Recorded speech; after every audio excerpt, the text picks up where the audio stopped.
कभी पुराने जमाने में एक अजीम बादशाह होता था। उसकी सल्तनत दूर दूर तक फैली हुई थी। महल सोने चांदी से जगमगाते थे, खादिम बेशुमार थे और उसका हुक्म सबके लिए कानून था। लेकिन उस बादशाह के दिल में एक बीमारी थी, तकब्बर। वो अपने आप को सबसे ऊंचा, सबसे ताकतवर समझता था।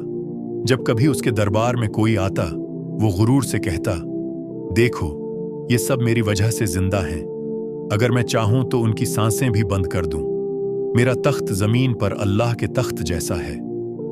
दरबारी उसके आगे झुकते और तारीफों के पुल बांधते ताकि बादशाह खुश हो जाए, और बादशाह मजीद गुरूर में डूबता चला जाता। एक दिन महल के दरवाजे पर एक फकीर आया। उसके कपड़े पुराने थे, जूते टूटे हुए और हाथ में एक लाठी थी। सिपाहियों ने उसे रोका और पूछा, कहाँ जा रहा है? ये बादशाह का दरबार है, तेरे जैसे गरीबों के लिए नहीं। फकीर मुस्कुराया और बोला, मैं उस बादशाह से मिलने आया हूं जो अपने आप को सबसे बड़ा समझता है। मुझे उससे कुछ कहना है। सिपाही हैरान हुए, लेकिन फकीर की आंखों में एक अजीब नूर देखकर उसे अंदर जाने दिया। फकीर तख्त के सामने पहुंचा। बादशाह ने गुरूर से उसकी तरफ देखा और हंसा। ये कौन भिखारी है जो मेरे दरबार में आया है? जानता है तू किसके सामने खड़ा है?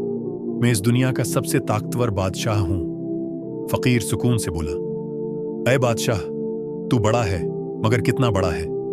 बता, जब मौत आएगी तो क्या तेरा तख्त साथ जाएगा? तेरे सोने के महल कब्र में तेरे साथ उतरेंगे। तेरे 1000 सिपाही तुझे अजाब से बचा सकेंगे। बादशाह का चेहरा लाल हो गया। उसने गुस्से में कहा, चुप कर, मेरे पास सब कुछ है। दौलत है, फौज है, ताकत है। मौत मुझे छू भी नहीं सकती। फकीर ने आंखें बंद की और धीरे से कहा, मौत तुझे एक पल की खबर भी दिए बगैर आ लेगी। उस वक्त तेरा गुरूर मिट्टी में मिल जाएगा और तेरा जिस्म वही कीड़े खाएंगे जिन्हें आज तू अपने कदमों तले रौंदता है। दरबार में सन्नाटा छा गया। सब सिपाही हैरान रह गए। किसी ने भी कभी बादशाह से ऐसी बात कहने की जुर्अत नहीं की थी। वक्त गुजरता गया। बादशाह ने फकीर की बातों पर हंसी उड़ाई। वो फिर गुरूर में जीता रहा। लेकिन एक दिन अचानक एक बीमारी ने उसे घेर लिया। हकीम आए, तबीब आए, बड़े बड़े इलाज हुए, मगर कुछ फायदा ना हुआ। बादशाह तड़पने लगा।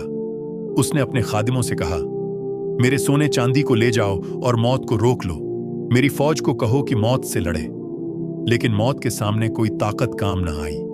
वही बादशाह जो अपने आप को सबसे बड़ा समझता था, उसके महल की छत तले एक बिस्तर पर तन्हा पड़ा था। उसका गुरूर टूट चुका था। वो फकीर जो आजिजी से जीता था, उसके पास कुछ न था, मगर दिल अल्लाह के जिक्र से आबाद था। लोग उसके पास आते, उससे दुआएं लेते और उसके पास सुकून पाते। उसकी कब्र पर भी रहमतों का नुज़ूल हुआ। ये कहानी हमें सिखाती है कि बादशाह का गुरूर उसके किसी काम न आया। फकीर की आजिजी उसे लोगों के दिलों और अल्लाह के नजदीक महबूब बना गई। तकब्बुर इंसान को जमीन पर गिराता है, जबकि आजिजी इंसान को आसमान की बुलंदियों तक ले जाती है। गुरूर का अंजाम हमेशा ज़ल्लत है और आजिजी का अंजाम हमेशा इज्जत। अल्लाह रब्बुल इज्जत ने कुरान में फरमाया, अल्लाह तकब्बर करने वालों को पसंद नहीं करता। और रसूलुल्लाह ने फरमाया, जो अल्लाह के लिए आजिजी अख्तियार करता है, अल्लाह उसको बुलंद कर देता है। भाइयों और बहनों, आज की दुनिया में सबसे बड़ा फितना यह है कि हम अपनी दौलत, अपनी खूबसूरती, अपनी शोहरत पर फख्र करते हैं। हम दूसरों को नीचा दिखाने में खुशी महसूस करते हैं और समझते हैं कि यही कामयाबी है। लेकिन याद रखो, ये सब चीजें सिर्फ दुनिया के चंद दिन हैं। ना मोबाइल कब्र में काम आएगा, ना गाड़ी, ना बैंक बैलेंस। कब्र में सिर्फ एक चीज साथ जाएगी, तुम्हारा आजिज दिल और तुम्हारे नेक अमाल। अगर तुम चाहते हो कि अल्लाह तुम्हें इज्जत दे तो आजिजी अख्तियार करो।